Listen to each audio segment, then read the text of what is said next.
దళారులు దోపిడీ చేసేస్తున్నారు. వాళ్ళకి రైతులకు 75 కేజీలు వడ్లు ఇవ్వాల్సింటే 80 కేజీలు 82 కేజీలు వేసుకుంటున్నారు. శనగలు 100 కేజీలు వేయాల్సింటే 100 కేజీలు 102 104 వేసుకుంటూ ఉన్నారు.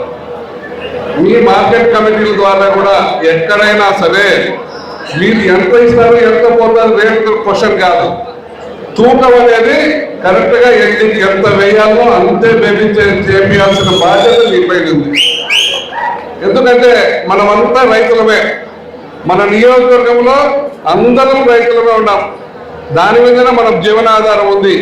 బాగున్నా బాగలేకుండా పని చేసి పెట్టమనాలా, తూకం ఒక అర్ధ కేజీ కూడా ఎక్కువ వేయకుండా చూడాల్సిన బాధ్యత మీ మీద ఉంది. ఇద్దరి మీద, చైర్మన్ అంటే వైస్ చైర్మన్ మీద. అలాగే గోడౌన్స్ ఉన్నాయి. రైతుల కాడ కొన్నా, దళారుల కాడ కొన్నారంటూ వ్యాపారంగీళ్ళు అధికారులు అందరూ కూడా కందులు కానీ మినుములు కానీ శనగలు కానీ రైతుల కాడ కొనమంట అన్నారు. రైతులు పనికి రాకుండా చేసిన వ్యాపారస్తుల కాడికి పనికిరాని సరుకుంటా అన్నారంట. అది కూడా అంత అరికట్టాలి. మనకు చాలా మందికి మాకు మొలక రావడం లేదు, మాకు సరిగా ఇత్తనం మొలకలేదని చాలా మంది ఇబ్బంది పడిపోతూ ఉన్నారు. ఆ ఇబ్బంది కూడా లేకుండా చేయాల్సిన బాధ్యత మీ ఇద్దరి మీద ఉంది. మీ అందరికీ తోడు మేము ఉంటాం.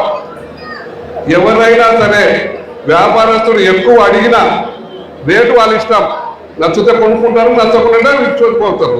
తూకాలు మటుకు నియోజకవర్గంలో ఎక్కడున్నాయి కానీ 1 కేజీ ఎక్కువ వేయడానికి, అర్ధ కేజీ కూడా ఎక్కువ వేయడానికి లేదు. అది ప్రతి కండిషన్. అన్ని పోలీస్ స్టేషన్లకు చెప్తాం. మీరు వేసేవానికి కేసు పెట్టండి, ఈ కొనుక్కునేవానికి కేసు పెట్టండి. అప్పుడు ఇది లేకుంటే అంతవరకు కంట్రోల్ కాదు. చాలా ఇబ్బందిగా ఉంది. మనం అందరం కూడా ఏమేమి రైతులకు ఎక్కడి నుంచి ఏమొస్తాయి అవన్నీ కూడా తెప్పించి ఇవ్వడం కూడా మనం చేయాలి.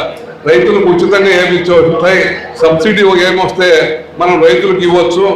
ఎన్ని వీలైతే అన్ని ఎక్కువ తీసుకొచ్చడానికి మనం ప్రయత్నం చేసేసి మనకు అగ్రికల్చర్ వాళ్ళ కానీ లేకుంటే పైన ఆర్జేడీతో కానీ జేడీతో కానీ ఎవరితోనైనా మాట్లాడుకొని మనం తీసుకొచ్చేసి రైతులకు అందరికి ఇచ్చే ఏర్పాటు చేయాలని కోరుకుంటూ పేరు పేరున నమస్కారం తెలియజేస్తూ సెలవు తీసుకుంటున్నాం.